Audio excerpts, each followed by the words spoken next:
Muito bem, dando sequência, o vice-presidente do Tribunal Superior Eleitoral, ministro Luiz Edson Fachin, disse que a democracia está sendo posta em xeque por atores políticos que almejam sequestrar o poder das mãos dos brasileiros, estabelecendo um regime de inverdade consensual, um acordo sobre a mentira, que é fruto desses tempos denominados de pós-verdade, o que, a rigor, é a antessala, é um pré-fascismo, declarou, portanto, nesta quinta-feira, durante uma live da entidade Transparência Eleitoral Brasil, no segundo encontro internacional Democracia na Pós-Pandemia. Fachin se une a Alexandre de Moraes e Luiz Roberto Barroso no que diz respeito às declarações públicas a favor do software das urnas. Ao tratar do voto auditável, o magistrado falou em regime de exceção. Tudo isso se assenta em acusações de fraude categoricamente vazias de provas e sem respaldo na realidade, afirmou, ao mencionar que há governantes que querem mudar as regras do jogo sem obedecê-las. Zé Maria, você já tinha iniciado a falar dessas declarações do ministro Luiz Edson Fachin, Zé Maria.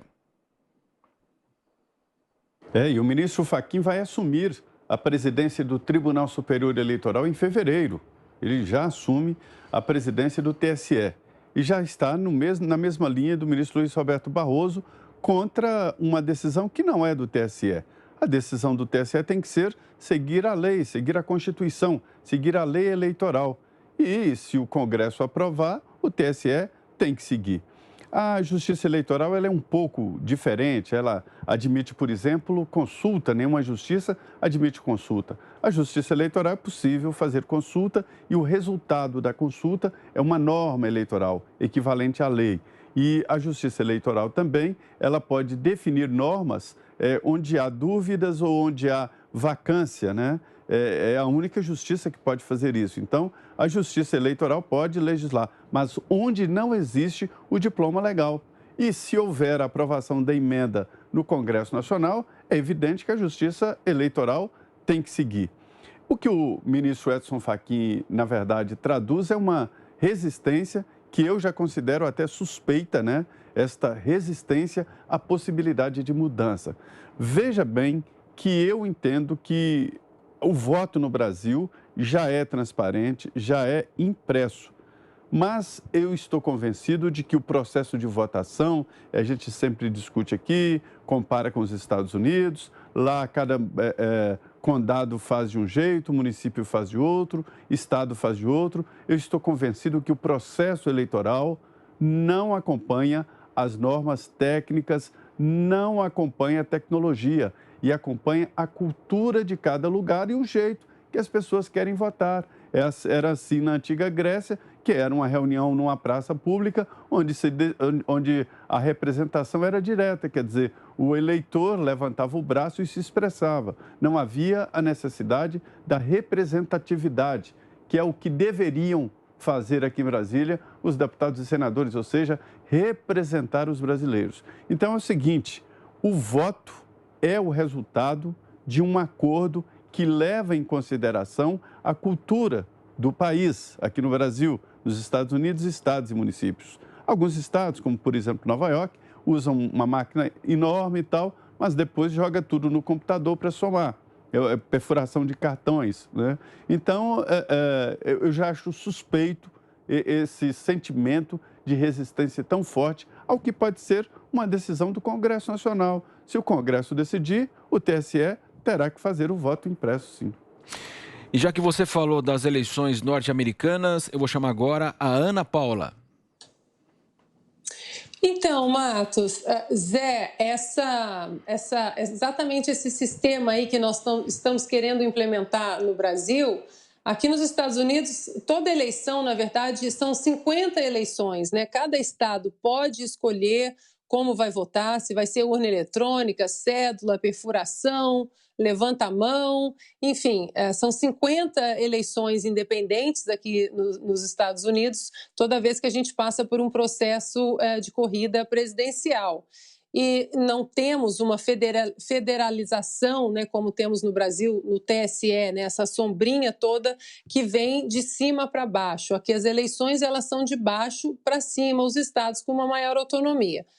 Dito isso, aqui na Califórnia, Zé, o ano passado, na eleição de novembro, né, de 2020, a cédula era uma cédula bem grossa, porque votamos não apenas para presidente, mas para o diretor do distrito de água, para o diretor do distrito escolar, enfim, xerifes também, juízes e uma série de outras leis e medidas.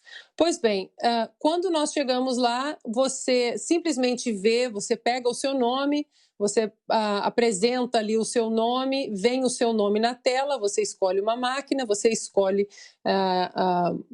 da maneira que você quer votar. Se você quer votar com alguém, não tem problema, com o seu cônjuge, ou mãe, ou pai, isso não tem problema. Na tela, você aperta absolutamente tudo que você sabe que existirá, que estará ali na cédula do seu condado, do seu estado, e você começa a apertar na tela os nomes, as medidas, as leis.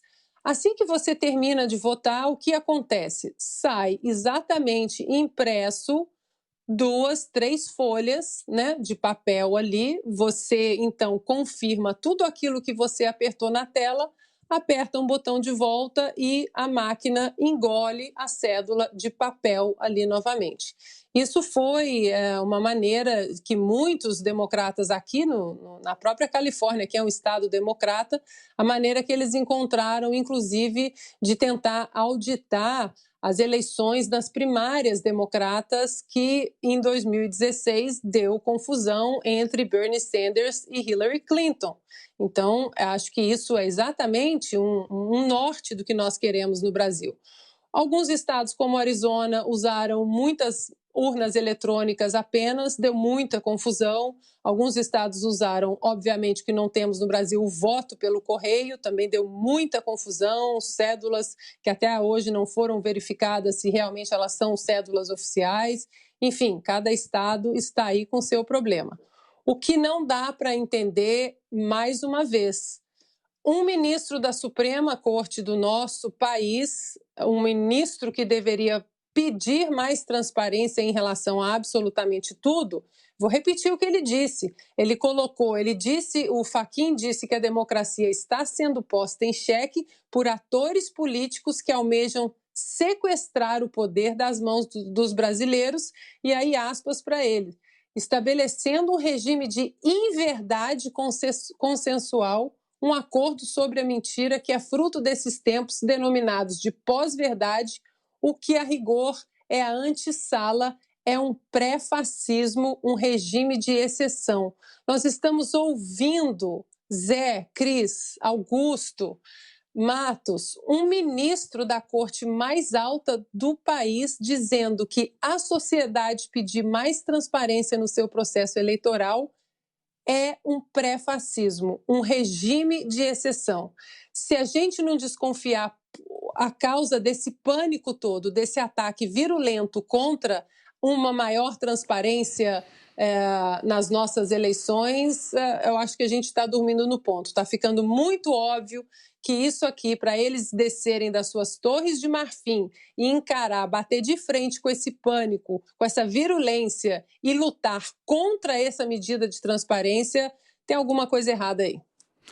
Quero ouvi-la sobre esse tema, Cristina Grêmio.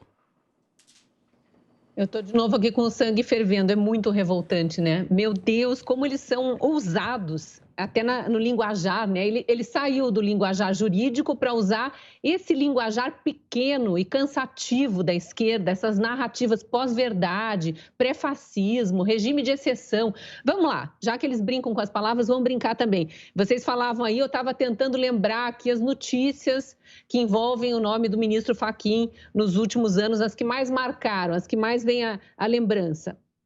Regime de exceção é o voto auditável, é isso que ele quer dizer? E o que é, então, a Venezuela? que é apoiada por todos do PT, o regime de exceção lá da Venezuela, onde não tem eleição limpa, onde não tem poderes independentes, não tem nada disso, só o poder da força via exército comprado pelo ditador e que coloca toda a força sobre a população, não tem nada confiável nas eleições da Venezuela, mas é apoiado pelo PT inteiro, que por sua vez é apoiado pelo ministro Fachin. Lembram quando ele era professor aqui na Universidade Federal do Paraná? Professor de Direito, que estava fazendo campanha para Dilma no auditório da reitoria, tem essa imagem na internet, todo mundo acessa de vez em quando. Aquilo ali pode ser chamado um regime de exceção, então. Venezuela, apoiada pelo PT, apoiado pelo Fachin. Pré-fascismo não seria alguma coisa tipo proibir operações policiais em morros do Rio de Janeiro, deixando a população de bem, honesta, trabalhadora, à mercê de bandidos por meses e meses e meses a fio? Quem que determinou isso? Ministro Fachin. Pós-verdade, o que será que é pós-verdade? É fazer uma interpretação criativa da Constituição ou as várias interpretações criativas da Constituição que a gente vê o STF fazendo todo momento? Seria o quê? Seria as interpretações que os meritíssimos vêm fazendo em relação à Constituição? Por exemplo, em que momento um réu condenado em primeira instância por um único juiz e depois em segunda instância por um colegiado de juízes, em que momento ele pode ser preso? Porque um juiz não é suficiente para analisar as provas de um processo, um colegiado de juízes também não. Só pode ser preso aquele réu que não tem muita grana roubada, que depois é usada para pagar bancas de advogados caríssimos, para ficar eternamente recorrendo e apontando filigranas do processo lá para atrasar a análise disso, e aí também esperar prescrever o crime. É muito, simplesmente eu não tenho mais nem o que comentar em relação a isso. Vou só acrescentar o que a Ana já disse. Quanto mais eles se contorcem, quanto mais o sistema esperneia, mais clareza a gente tem da necessidade de haver uma auditagem clara e transparente nesse sistema eleitoral brasileiro. Augusto Nunes, para o ministro Fachin, a democracia está em xeque, Augusto. O ministro Fachin não tem nada com isso. Primeiro, a Cristina Grêmio lembrou alguns tópicos aí da folha corrida dele. Tem mais. Ele sempre apoiou ostensivamente o MST, que é uma entidade ilegal. Ela não tem existência legal. Se você quiser saber o que é o MST, quem dirige, então não existe. Aparece alguém como coordenador. Então, eles não existem, no entanto, receberam mesadas do governo enquanto o PT esteve no poder e invadiram terras alheias, violentaram o direito de propriedade até que apareceu um governo que parou com a mesada e começou a cumprir a lei. Então, o Fachin é apenas um advogado esquerdista que virou ministro, e foi professor também para a infelicidade dos alunos da faculdade que o contratou. Então, vamos lá. Cabe ao Supremo cumprir e fazer cumprir a Constituição e a lei. O Congresso decide. Se o Congresso resolver adotar o voto auditável, ele assim será. E o Supremo vai cumprir. E o ministro Edson Fachin também. O que é preciso, eu acho que diante disso tudo que falaram aqui os meus parceiros do Pingos nos Is, está na hora do povo ir às ruas mostrar que quer sim um voto com mais transparência, com possibilidade de ser conferido. E deixar claro que o Congresso precisa aprovar essa mudança e calar o Supremo com demonstrações populares que externem a vontade do povo. É dali que emana todo o poder. É isso que os ministros têm que aprender. Os ministros do Supremo que se metem em tudo. O ministro Fachin vem com essa conversa, Toda vez que aparece uma palavra nova, eu vejo com muita desconfiança, não por conservadorismo, mas porque se a língua portuguesa existe há 500 anos, aí sem ela, há mais de 1000 anos, sei lá, ela poderá continuar a dispensá-la, a menos que surjam coisas novas. Verdade e mentira são coisas antigas. O que é pós-verdade? O que supõe a existência de pré-verdade. A verdade é uma só, verdade factual, que é o contrário da mentira. E a mentira também não comporta narrativas, que é outra palavra que eu não uso. Não existem narrativas, existe a verdade, existem os fatos e existem versões que deturpam os fatos. No caso, o ministro Fachin está apresentando versões, misturando o juridiquês que ele aperfeiçoa no Supremo com a conversa mole de todo esquerdista que não tem coragem de revelar o que é.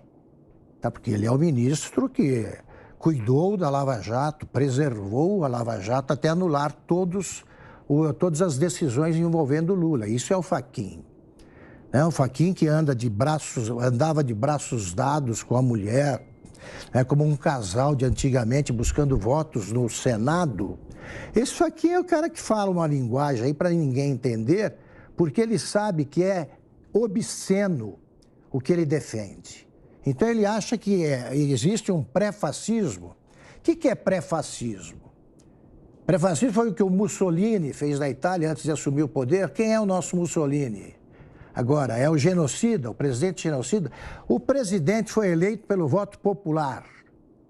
Assumiu por vontade popular. Quem tenta dar o golpe o tempo todo é o Supremo, com esse tipo de discurseira, tá, que o povo não entende, mas sabe que é coisa de malandro, e o Supremo tem mais é que estudar a Constituição para ver se consegue cumpri-la. Ana Paula quer fazer uma complementação? Pois não, Ana? Acabou de sair aqui, já está rodando nos portais de notícia, Matos, que o presidente do Partido Republicanos muda de opinião e diz que apoiará o voto impresso auditável. O presidente Marcos Pereira, do Partido Republicanos, ele disse que ele integrava, inclusive, aquele grupo de 11 partidos, que eram contra a mudança da Constituição Federal para incluir aí o voto impresso auditável, mas que o partido mudou de ideia depois da pressão nas redes sociais e votará favorável à proposta. Aí ele diz também que o grupo, agora de 11 partidos, inclusive os nossos excelentíssimos ministros aí regados a lagosta e vinhos caríssimos, que fizeram reunião com esse grupo desses 11 partidos, que agora passa a ter apenas 10, o grupo tinha 21 votos para derrubar e agora só tem 19. A preocupação, Matos, é que até o dia 5 de agosto, algum deputado aí da comissão vote a favor da proposta da base do governo e a PEC vá a plenário, que é onde nós queremos que ela esteja, para a gente ver exatamente ali todos os nomes, onde aí o Zé pode confirmar. O que corre nos bastidores é que, se for a plenário, aí a vitória tem uma grande chance de vitória dessa PEC realmente passar.